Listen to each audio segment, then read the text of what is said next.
Vithal ಡೀಟೇಲ್ಸ್ಗಾಗಿ okay ನೋಡ್ತಾ ಇದ್ದೀವಿ. ಇವಾಗ ಕುತೂಹಲ ಕರ್ನಾಟಕದಾದ್ಯಂತ ಇರೋದು ದಾವಣಗೆರೆನಲ್ಲಿ ಏನಾಗುತ್ತೆ, ಬಾಗಲಕೋಟೆನಲ್ಲಿ ಏನಾಗುತ್ತೆ. ಒಂಥರ ಕೇಕ್ ವಾಕ್ ಇತ್ತು ದಾವಣಗೆರೆ, ಆದ್ರೆ ಲಾಸ್ಟ್ಗೆ ಮುಸ್ಲಿಂ ವಿರೋಧದ ಒಂದು ಫ್ಯಾಕ್ಟರ್ನಿಂದಾಗಿ ಇನ್ನಷ್ಟು ಕಗ್ಗಂಟು ಆಯ್ತಾ ಅದು ಅನ್ನುವಂಥ ಪ್ರಶ್ನೆ ಇದೆ. ಅಲ್ಲಿ ದಾವಣಗೆರೆನಲ್ಲಿ ಕಾಂಗ್ರೆಸ್ ವರ್ಸಸ್ ಬಿಜೆಪಿ ಅಂತ ನಾವೇನು ತುಂಬ ದೊಡ್ಡದಾಗಿ ಹೇಳಕ್ ಹೋಗಲ್ಲ. ಅಲ್ಲಿ ಕಾಂಗ್ರೆಸ್ ವರ್ಸಸ್ ಕಾಂಗ್ರೆಸ್ ಆಗಿದೆಯಾ ಅನ್ನುವಂಥದ್ದು, ಆಗಿದೆಯಾ ಇಲ್ವಾ ಅಂತ ರಿಸಲ್ಟಲ್ಲಿ ಗೊತ್ತಾಗಬೇಕು. ರಿಸಲ್ಟ್ ಬಂದ ಮೇಲೆ ಏನು ಅಂತ ಗೊತ್ತಾಗುತ್ತೆ. ರಿಸಲ್ಟು ಕೇವಲ ಚುನಾವಣೆ ವಿಚಾರ ಮಾತ್ರ ಅಲ್ಲ, ಇನ್ನೂ ಹಲವು ವಿಚಾರಗಳನ್ನು ನಿರ್ಧಾರ ಮಾಡೋ ರಿಸಲ್ಟ್ ಆಗುತ್ತಾ ಇದು ಅನ್ನುವಂಥ ಒಂದು ಪ್ರಶ್ನೆ ಇದೆ.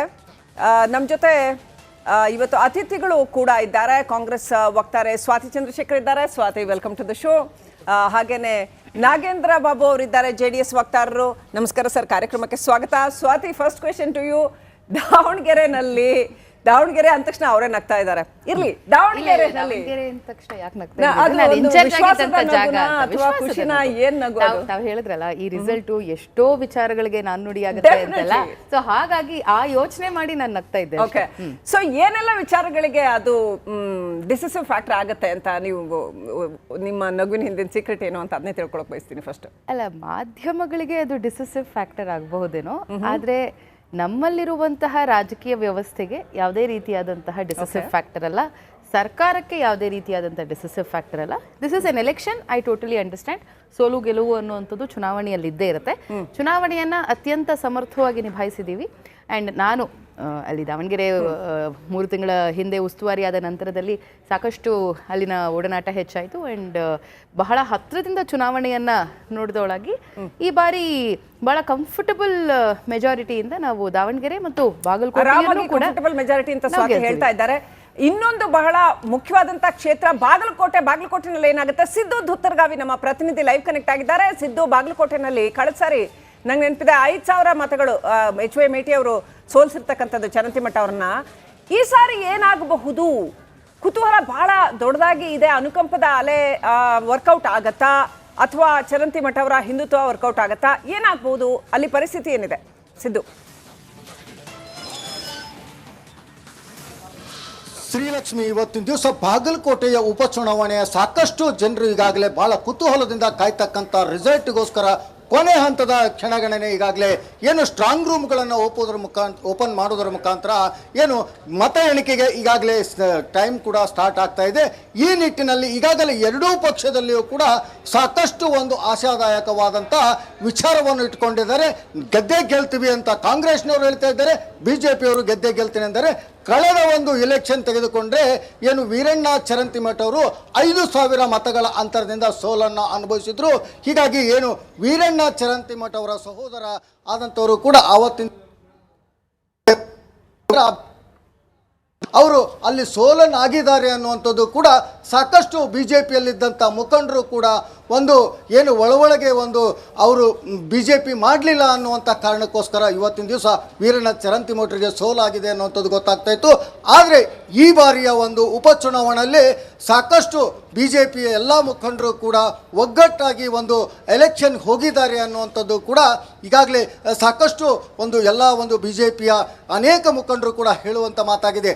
ಆದರೆ ಇನ್ನೊಂದು ಕಡೆ ಕಾಂಗ್ರೆಸ್ ಕಡೆಗೆ ನೋಡೋದಾದರೆ ಕಾಂಗ್ರೆಸ್ನಲ್ಲಿಯೂ ಕೂಡ ಬಹಳಷ್ಟು ಪ್ರತಿಷ್ಠೆಯ ಕಣವಾಗಿ ಪಡೆದಂಥ ಸಿದ್ದರಾಮಯ್ಯನವರು ಕೂಡ ಬಾಗಲಕೋಟೆಯಲ್ಲಿ 8 ದಿನಗಳ ಕಾಲ ಒಂದು ಮುಖಾಂ ಹೋಗೋದ್ರ ಮುಖಾಂತರ ಇಲ್ಲಿ ಪ್ರತಿಯೊಂದು ಏನು ದಯವಿಟ್ಟು ಹಾಗೆ ಸಂಪರ್ಕದಲ್ಲಿರಿ ಡೀಟೇಲ್ಸ್ಗಾಗಿ. ಓಕೆ, ನೋಡ್ತಾ ಇದ್ದೀವಿ.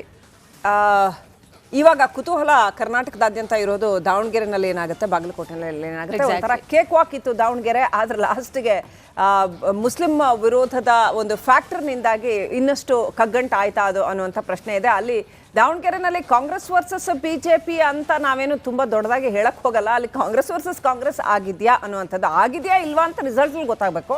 ರಿಸಲ್ಟ್ ಬಂದ ಮೇಲೆ ಏನು ಅಂತ ಗೊತ್ತಾಗುತ್ತೆ. ರಿಸಲ್ಟು ಕೇವಲ ಚುನಾವಣೆ ವಿಚಾರ ಮಾತ್ರ ಅಲ್ಲ, ಇನ್ನೂ ಹಲವು ವಿಚಾರಗಳನ್ನು ನಿರ್ಧಾರ ಮಾಡೋ ರಿಸಲ್ಟ್ ಆಗುತ್ತಾ ಇದು ಅನ್ನುವಂಥ ಒಂದು ಪ್ರಶ್ನೆ ಇದೆ. ನಮ್ಮ ಜೊತೆ ಇವತ್ತು ಅತಿಥಿಗಳು ಕೂಡ ಇದ್ದಾರೆ. ಕಾಂಗ್ರೆಸ್ ವಕ್ತಾರೆ ಸ್ವಾತಿ ಚಂದ್ರಶೇಖರ್ ಇದ್ದಾರೆ. Swati, welcome to the show. ಹಾಗೇನೆ ನಾಗೇಂದ್ರ ಬಾಬು ಅವರಿದ್ದಾರೆ, JDS ವಕ್ತಾರರು. ನಮಸ್ಕಾರ ಸರ್, ಕಾರ್ಯಕ್ರಮಕ್ಕೆ ಸ್ವಾಗತ. Swati, first question to you. ದಾವಣಗೆರೆನಲ್ಲಿ ದಾವಣಗೆರೆ ಅಂದ ತಕ್ಷಣ ಅವರೇ ನಗ್ತಾ ಇದ್ದಾರೆ. ಇರ್ಲಿ, ದಾವಣಗೆರೆನಲ್ಲಿ ದಾವಣಗೆರೆ ಅಂದ ತಕ್ಷಣ ಯಾಕೆ ನಗ್ತಾ ಅದು ಇದ್ದೀನಿ? ನಾನು ಒಂದು ಇನ್ಚಾರ್ಜ್ ವಿಶ್ವಾಸದ ಆಗಿದ್ದಂಥ ಜಾಗ ನಗುನಾ ಅಂತ. ಅಥವಾ ವಿಶ್ವಾಸದ ಖುಷಿನ ನಗು. ಏನ್ ನಗು ಅದು? ತಾವು ಹೇಳಿದ್ರಲ್ಲ ಈ ರಿಸಲ್ಟ್ ಎಷ್ಟೋ ವಿಚಾರಗಳಿಗೆ ನಾನುಡಿಯಾಗುತ್ತೆ ಅಂತೆಲ್ಲ, ಸೊ ಹಾಗಾಗಿ ಆ ಯೋಚನೆ ಮಾಡಿ ನಾನು ನಗ್ತಾ ಇದ್ದೆ. ಓಕೆ, ಸೊ ಏನೆಲ್ಲ ವಿಚಾರಗಳಿಗೆ ಅದು ಡಿಸಿಸಿವ್ ಫ್ಯಾಕ್ಟರ್ ಆಗತ್ತೆ ಅಂತ ನೀವು ನಿಮ್ಮ ನಗುವಿನ ಹಿಂದಿನ ಸೀಕ್ರೆಟ್ ಏನು ಅಂತ ಅದನ್ನೇ ತಿಳ್ಕೊಳಕ್ ಬಯಸ್ತೀನಿ ಫಸ್ಟ್. ಅಲ್ಲ, ಮಾಧ್ಯಮಗಳಿಗೆ ಅದು ಡಿಸಿಸಿವ್ ಫ್ಯಾಕ್ಟರ್ ಆಗಬಹುದೇನೋ, ಆದ್ರೆ ನಮ್ಮಲ್ಲಿರುವಂತಹ ರಾಜಕೀಯ ವ್ಯವಸ್ಥೆಗೆ ಯಾವುದೇ ರೀತಿಯಾದಂತಹ ಡಿಸಿಸಿವ್ ಫ್ಯಾಕ್ಟರ್ ಅಲ್ಲ, ಸರ್ಕಾರಕ್ಕೆ ಯಾವುದೇ ರೀತಿಯಾದಂತಹ ಡಿಸಿಸಿವ್ ಫ್ಯಾಕ್ಟರ್ ಅಲ್ಲ. This is N election, I totally understand. ಸೋಲು ಗೆಲುವು ಅನ್ನುವಂಥದ್ದು ಚುನಾವಣೆಯಲ್ಲಿ ಇದ್ದೇ ಇರುತ್ತೆ. ಚುನಾವಣೆಯನ್ನ ಅತ್ಯಂತ ಸಮರ್ಥವಾಗಿ ನಿಭಾಯಿಸಿದ್ದೀವಿ. ಆ್ಯಂಡ್ ನಾನು ಅಲ್ಲಿ ದಾವಣಗೆರೆ 3 ತಿಂಗಳ ಹಿಂದೆ ಉಸ್ತುವಾರಿ ಆದ ನಂತರದಲ್ಲಿ ಸಾಕಷ್ಟು ಅಲ್ಲಿನ ಒಡನಾಟ ಹೆಚ್ಚಾಯಿತು. ಆ್ಯಂಡ್ ಬಹಳ ಹತ್ತಿರದಿಂದ ಚುನಾವಣೆಯನ್ನು ನೋಡಿದೊಳಗಾಗಿ ಈ ಬಾರಿ ಬಹಳ ಕಂಫರ್ಟಬಲ್ ಮೆಜಾರಿಟಿಯಿಂದ ನಾವು ದಾವಣಗೆರೆ ಮತ್ತು ಬಾಗಲಕೋಟೆಯಲ್ಲೂ ಕೂಡ ಮೆಜಾರಿಟಿ ಅಂತ ಸ್ವಾತಿ ಹೇಳ್ತಾ ಇದ್ದಾರೆ. ಇನ್ನೊಂದು ಬಹಳ ಮುಖ್ಯವಾದಂತ ಕ್ಷೇತ್ರ ಬಾಗಲಕೋಟೆನಲ್ಲಿ ಏನಾಗುತ್ತೆ, ಸಿದ್ದು ಧುತ್ತರ್ಗಾವಿ ನಮ್ಮ ಪ್ರತಿನಿಧಿ ಲೈವ್ ಕನೆಕ್ಟ್ ಆಗಿದ್ದಾರೆ. ಸಿದ್ದು, ಬಾಗಲಕೋಟೆನಲ್ಲಿ ಕಳೆದ ಸಾರಿ ನಂಗೆ ನೆನಪಿದೆ 5,000 ಮತಗಳು HY ಮೇಟಿ ಅವರು ಸೋಲ್ಸಿರ್ತಕ್ಕಂಥದ್ದು ಚರಂತಿಮಠ ಅವ್ರನ್ನ. ಈ ಸಾರಿ ಏನಾಗಬಹುದು? ಕುತೂಹಲ ಬಹಳ ದೊಡ್ಡದಾಗಿ ಇದೆ. ಅನುಕಂಪದ ಅಲೆ ವರ್ಕೌಟ್ ಆಗತ್ತಾ ಅಥವಾ ಚರಂತಿಮಠ ಅವರ ಹಿಂದುತ್ವ ವರ್ಕೌಟ್ ಆಗತ್ತಾ? ಏನಾಗಬಹುದು ಅಲ್ಲಿ? ಪರಿಸ್ಥಿತಿ ಏನಿದೆ ಸಿದ್ದು? ಶ್ರೀಲಕ್ಷ್ಮಿ, ಇವತ್ತಿನ ದಿವಸ ಬಾಗಲಕೋಟೆಯ ಉಪಚುನಾವಣೆಯ ಸಾಕಷ್ಟು ಜನರು ಈಗಾಗಲೇ ಬಹಳ ಕುತೂಹಲದಿಂದ ಕಾಯ್ತಕ್ಕಂಥ ರಿಸಲ್ಟ್ಗೋಸ್ಕರ ಕೊನೆ ಹಂತದ ಕ್ಷಣಗಣನೆ ಈಗಾಗಲೇ ಏನು ಸ್ಟ್ರಾಂಗ್ ರೂಮ್ಗಳನ್ನು ಓಪನ್ ಮಾಡೋದ್ರ ಮುಖಾಂತರ ಏನು ಮತ ಎಣಿಕೆಗೆ ಈಗಾಗಲೇ ಟೈಮ್ ಕೂಡ ಸ್ಟಾರ್ಟ್ ಆಗ್ತಾ ಇದೆ. ಈ ನಿಟ್ಟಿನಲ್ಲಿ ಈಗಾಗಲೇ ಎರಡೂ ಪಕ್ಷದಲ್ಲಿಯೂ ಕೂಡ ಸಾಕಷ್ಟು ಒಂದು ಆಶಾದಾಯಕವಾದಂಥ ವಿಚಾರವನ್ನು ಇಟ್ಕೊಂಡಿದ್ದಾರೆ. ಗೆದ್ದೆ ಗೆಲ್ತೀವಿ ಅಂತ ಕಾಂಗ್ರೆಸ್ನವರು ಹೇಳ್ತಾ ಇದ್ದಾರೆ, ಬಿಜೆಪಿಯವರು ಗೆದ್ದೆ ಗೆಲ್ತೀನಿ ಅಂದರೆ ಕಳೆದ ಒಂದು ಎಲೆಕ್ಷನ್ ತೆಗೆದುಕೊಂಡ್ರೆ ಏನು ವೀರಣ್ಣ ಚರಂತಿಮಠ ಅವರು 5,000 ಮತಗಳ ಅಂತರದಿಂದ ಸೋಲನ್ನು ಅನುಭವಿಸಿದ್ರು. ಹೀಗಾಗಿ ಏನು ವೀರಣ್ಣ ಚರಂತಿಮಠ ಅವರ ಸಹೋದರ ಆದಂಥವರು ಕೂಡ ಆವತ್ತಿನ ಅವರು ಅಲ್ಲಿ ಸೋಲನ್ನಾಗಿದ್ದಾರೆ ಅನ್ನುವಂಥದ್ದು ಕೂಡ ಸಾಕಷ್ಟು ಬಿಜೆಪಿಯಲ್ಲಿದ್ದಂಥ ಮುಖಂಡರು ಕೂಡ ಒಂದು ಏನು ಒಳಗೆ ಒಂದು ಅವರು ಬಿಜೆಪಿ ಮಾಡಲಿಲ್ಲ ಅನ್ನುವಂಥ ಕಾರಣಕ್ಕೋಸ್ಕರ ಇವತ್ತಿನ ದಿವಸ ವೀರಣ್ಣ ಚರಂತಿಮಠರಿಗೆ ಸೋಲಾಗಿದೆ ಅನ್ನುವಂಥದ್ದು ಗೊತ್ತಾಗ್ತಾ ಇತ್ತು. ಆದರೆ ಈ ಬಾರಿಯ ಒಂದು ಉಪಚುನಾವಣೆಯಲ್ಲಿ ಸಾಕಷ್ಟು ಬಿಜೆಪಿಯ ಎಲ್ಲ ಮುಖಂಡರು ಕೂಡ ಒಗ್ಗಟ್ಟಾಗಿ ಒಂದು ಎಲೆಕ್ಷನ್ ಹೋಗಿದ್ದಾರೆ ಅನ್ನುವಂಥದ್ದು ಕೂಡ ಈಗಾಗಲೇ ಸಾಕಷ್ಟು ಒಂದು ಬಿಜೆಪಿಯ ಅನೇಕ ಮುಖಂಡರು ಕೂಡ ಹೇಳುವಂಥ ಮಾತಾಗಿದೆ.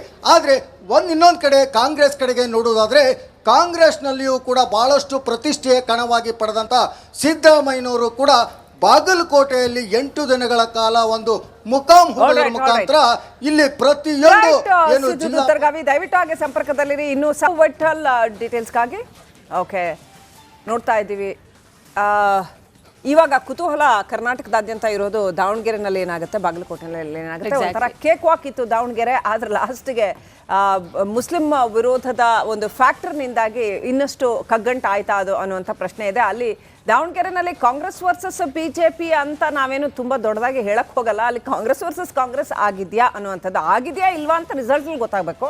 ರಿಸಲ್ಟ್ ಬಂದ ಮೇಲೆ ಏನು ಅಂತ ಗೊತ್ತಾಗುತ್ತೆ. ರಿಸಲ್ಟು ಕೇವಲ ಚುನಾವಣೆ ವಿಚಾರ ಮಾತ್ರ ಅಲ್ಲ, ಇನ್ನೂ ಹಲವು ವಿಚಾರಗಳನ್ನು ನಿರ್ಧಾರ ಮಾಡೋ ರಿಸಲ್ಟ್ ಆಗುತ್ತಾ ಇದು ಅನ್ನುವಂಥ ಒಂದು ಪ್ರಶ್ನೆ ಇದೆ. ನಮ್ಮ ಜೊತೆ ಇವತ್ತು ಅತಿಥಿಗಳು ಕೂಡ ಇದ್ದಾರೆ. ಕಾಂಗ್ರೆಸ್ ವಕ್ತಾರೆ ಸ್ವಾತಿ ಚಂದ್ರಶೇಖರ್ ಇದ್ದಾರೆ. Swati, welcome to the show. ಹಾಗೇನೆ ನಾಗೇಂದ್ರ ಬಾಬು ಅವರಿದ್ದಾರೆ, JDS ವಕ್ತಾರರು. ನಮಸ್ಕಾರ ಸರ್, ಕಾರ್ಯಕ್ರಮಕ್ಕೆ ಸ್ವಾಗತ. Swati, first question to you. Davanagere ಅಂದ ತಕ್ಷಣ ಅವರೇ ನಗ್ತಾ ಇದ್ದಾರೆ. ಇರ್ಲಿ, ದಾವಣಗೆರೆನಲ್ಲಿ ಅಥವಾ ಖುಷಿನ ಏನ್ ನಗು? ತಾವು ಹೇಳಿದ್ರಲ್ಲ ಈ ರಿಸಲ್ಟ್ ಎಷ್ಟೋ ವಿಚಾರಗಳಿಗೆ ನಾನುಡಿಯಾಗುತ್ತೆ ಅಂತೆಲ್ಲ, ಸೊ ಹಾಗಾಗಿ ಆ ಯೋಚನೆ ಮಾಡಿ ನಾನು ನಗ್ತಾ ಇದ್ದೆ. ಓಕೆ, ಸೊ ಏನೆಲ್ಲ ವಿಚಾರಗಳಿಗೆ ಅದು ಡಿಸಿಸಿವ್ ಫ್ಯಾಕ್ಟರ್ ಆಗತ್ತೆ ಅಂತ ನೀವು ನಿಮ್ಮ ನಗುವಿನ ಹಿಂದಿನ ಸೀಕ್ರೆಟ್ ಏನು ಅಂತ ಅದನ್ನೇ ತಿಳ್ಕೊಳಕ್ ಬಯಸ್ತೀನಿ ಫಸ್ಟ್. ಅಲ್ಲ, ಮಾಧ್ಯಮಗಳಿಗೆ ಅದು ಡಿಸಿಸಿವ್ ಫ್ಯಾಕ್ಟರ್ ಆಗಬಹುದೇನೋ, ಆದ್ರೆ ನಮ್ಮಲ್ಲಿರುವಂತಹ ರಾಜಕೀಯ ವ್ಯವಸ್ಥೆಗೆ ಯಾವುದೇ ರೀತಿಯಾದಂತಹ ಡಿಸಿಸಿವ್ ಫ್ಯಾಕ್ಟರ್ ಅಲ್ಲ, ಸರ್ಕಾರಕ್ಕೆ ಯಾವುದೇ ರೀತಿಯಾದಂತಹ ಡಿಸಿಸಿವ್ ಫ್ಯಾಕ್ಟರ್ ಅಲ್ಲ. This is N election, I totally understand. ಸೋಲು ಗೆಲುವು ಅನ್ನುವಂಥದ್ದು ಚುನಾವಣೆಯಲ್ಲಿ ಇದ್ದೇ ಇರುತ್ತೆ. ಚುನಾವಣೆಯನ್ನ ಅತ್ಯಂತ ಸಮರ್ಥವಾಗಿ ನಿಭಾಯಿಸಿದ್ದೀವಿ. ಆ್ಯಂಡ್ ನಾನು ಅಲ್ಲಿ ದಾವಣಗೆರೆ 3 ತಿಂಗಳ ಹಿಂದೆ ಉಸ್ತುವಾರಿ ಆದ ನಂತರದಲ್ಲಿ ಸಾಕಷ್ಟು ಅಲ್ಲಿನ ಒಡನಾಟ ಹೆಚ್ಚಾಯಿತು. ಆ್ಯಂಡ್ ಬಹಳ ಹತ್ತಿರದಿಂದ ಚುನಾವಣೆಯನ್ನು ನೋಡಿದೊಳಗಾಗಿ ಈ ಬಾರಿ ಬಹಳ ಕಂಫರ್ಟಬಲ್ ಮೆಜಾರಿಟಿಯಿಂದ ನಾವು ದಾವಣಗೆರೆ ಮತ್ತು ಬಾಗಲಕೋಟೆಯಲ್ಲೂ ಕೂಡ ಮೆಜಾರಿಟಿ ಅಂತ ಸ್ವಾತಿ ಹೇಳ್ತಾ ಇದ್ದಾರೆ. ಇನ್ನೊಂದು ಬಹಳ ಮುಖ್ಯವಾದಂತ ಕ್ಷೇತ್ರ ಬಾಗಲಕೋಟೆನಲ್ಲಿ ಏನಾಗುತ್ತೆ, ಸಿದ್ದು ಧುತ್ತರ್ಗಾವಿ ನಮ್ಮ ಪ್ರತಿನಿಧಿ ಲೈವ್ ಕನೆಕ್ಟ್ ಆಗಿದ್ದಾರೆ. ಸಿದ್ದು, ಬಾಗಲಕೋಟೆನಲ್ಲಿ ಕಳೆದ ಸಾರಿ ನಂಗೆ ನೆನಪಿದೆ 5,000 ಮತಗಳು HY ಮೇಟಿ ಅವರು ಸೋಲ್ಸಿರ್ತಕ್ಕಂಥದ್ದು ಚರಂತಿಮಠ ಅವ್ರನ್ನ. ಈ ಸಾರಿ ಏನಾಗಬಹುದು? ಕುತೂಹಲ ಬಹಳ ದೊಡ್ಡದಾಗಿ ಇದೆ. ಅನುಕಂಪದ ಅಲೆ ವರ್ಕೌಟ್ ಆಗತ್ತಾ ಅಥವಾ ಚರಂತಿಮಠ ಅವರ ಹಿಂದುತ್ವ ವರ್ಕೌಟ್ ಆಗತ್ತಾ? ಏನಾಗಬಹುದು? ಅಲ್ಲಿ ಪರಿಸ್ಥಿತಿ ಏನಿದೆ ಸಿದ್ದು?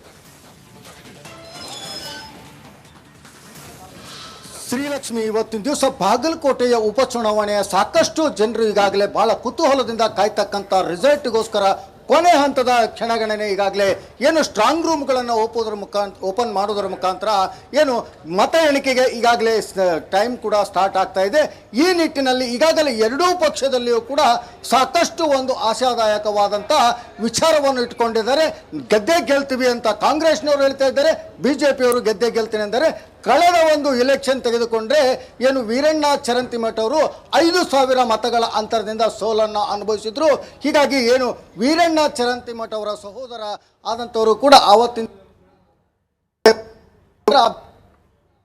ಅವರು ಅಲ್ಲಿ ಸೋಲನ್ನಾಗಿದ್ದಾರೆ ಅನ್ನುವಂಥದ್ದು ಕೂಡ ಸಾಕಷ್ಟು BJPಯಲ್ಲಿದ್ದಂಥ ಮುಖಂಡರು ಕೂಡ ಒಂದು ಏನು ಒಳಗೆ ಒಂದು ಅವರು BJP ಮಾಡಲಿಲ್ಲ ಅನ್ನುವಂಥ ಕಾರಣಕ್ಕೋಸ್ಕರ ಇವತ್ತಿನ ದಿವಸ ವೀರಣ್ಣ ಚರಂತಿಮಠರಿಗೆ ಸೋಲಾಗಿದೆ ಅನ್ನುವಂಥದ್ದು ಗೊತ್ತಾಗ್ತಾ ಇತ್ತು.